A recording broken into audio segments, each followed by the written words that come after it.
சூரா நம்மளுடைய 54வது ஆயத்து நீங்க பார்க்கலாம் இல்லைங்களா? லூத் அலைஹிஸ்ஸலாமுடைய சமூகம் பற்றி பேசுது. இது நவீன காலத்துல இருக்கக்கூடிய அவர்ஷன் தெரப்பி, அதாவது வெறுப்பு சிகிச்சை சொல்லுவாங்க. இதற்கான முன்மாதிரியாக இருக்கு என்று சொல்லலாங்க. லூத்தன் இது காலலி கௌமிஹி அதாத்துனல் ஃபாஹிஷத வன்தும் துபிசிரூன். லூத் நபி அவங்கள நினைவு கூறுங்க. அவர் தமது சமூகத்திடம் கூறினார். என்ன சொன்னாரு?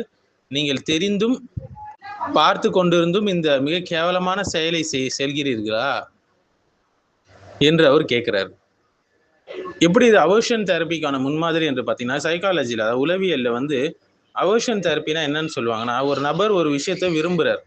ஆனால் அவர் விரும்பக்கூடிய அந்த விஷயம் தீங்கு விளைவிக்கக்கூடிய விஷயமா இருக்கும். அது ஸ்மோக்கிங்காக இருக்கலாம், இல்லை ஆல்கஹால் குடிக்கிறதா இருக்கலாம், இல்லை ஹோமோசெக்சுவாலிட்டியாக இருக்கலாம். இந்த அவர்ஷன் தெரப்பி மூலிமா என்ன செய்வாங்கன்னா, ஒரு எதிர்மறை அனுபவத்தை அதோடு இணைப்பாங்க.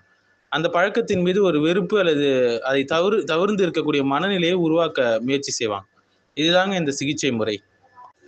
அவங்க செய்யக்கூடிய இந்த செயல் ஃபாஹிஷா, மிக கேவலமான செயல் என்று குறிப்பிடுறார் லூத் அலைஹிஸ்ஸலாம்.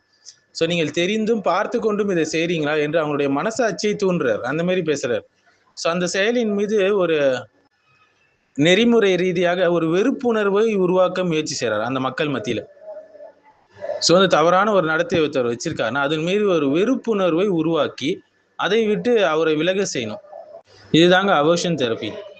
ஃபார் எக்ஸாம்பிள், ஒருத்தர் மது குடிக்கக்கூடியவராக இருக்கிறாருன்னா குமட்டலை தூண்டுறதுக்கு டைசல் பிராம் என்ற ஒரு மருந்தை பயன்படுத்துவாங்க இந்த தெரப்பியில. ஒருத்தர் ரெகுலரா நகம் கடிச்சு துப்புற பழக்கம் இருந்தா அதை நிறுத்தத்துக்கு விரல்கள்ல என்ன செய்வாங்க, நகங்கள்ல கசப்பான ஒரு பாலிஷை பூசுவாங்க. மோஸ்டா இது ஆல்கஹால் குடிக்கிறவங்களும் ஸ்மோக்கிங்கும் யூஸ் பண்ணுவாங்க, ஹோமோசெக்சுவல் பர்சன்ஸுக்கும் யூஸ் பண்ணுவாங்க. சூரா நம்மளுடைய இந்த ஆயத்தம் நவீன அவர்ஷன் தெரப்பிக்கு ரெண்டு மத்தியிலும் நிறைய ஒப்புமைகள் இருக்குல்லுங்க. லூத் அலைஹிஸ்ஸலாம் இது மிக கேவலமான செயல் என்று அதை இது பண்றார், மறுப்பு கொடுக்கிறார். அதனால அந்த செயல் மீது அவங்களுக்கு ஒரு இயற்கையாகவே வெறுப்புணர்வு வரும், அதை விட்டு விலகக்கூடிய மனநிலை அவங்களுக்கு வரும்னு சொல்லி அதுக்கு ட்ரை பண்றார். இதற்கு முன்னாடி இது ஒரு ஹராமான விஷயம், இந்த ஹோமோசெக்சுவாலிட்டி என்பது. அதை நம்ம தெரிந்து கொள்ள வேண்டும். அதை மக்களை விட்டு தடுக்கிறார், அந்த மோசமான செயலை விட்டும் தடுக்கிறார்.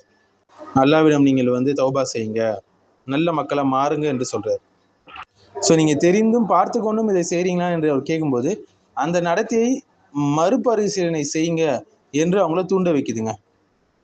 ரெண்டு விஷயத்திலையும், இந்த அவர்ஷன் தெரப்பிலையும் இந்த ஆயத்திலையும் ஒரு நடத்தையை, தவறான நடத்தையை மாற்றத்துக்கு அந்த நடத்தையின் மீது ஒரு எதிர்மறையான பார்வை உருவாக்கப்படுது.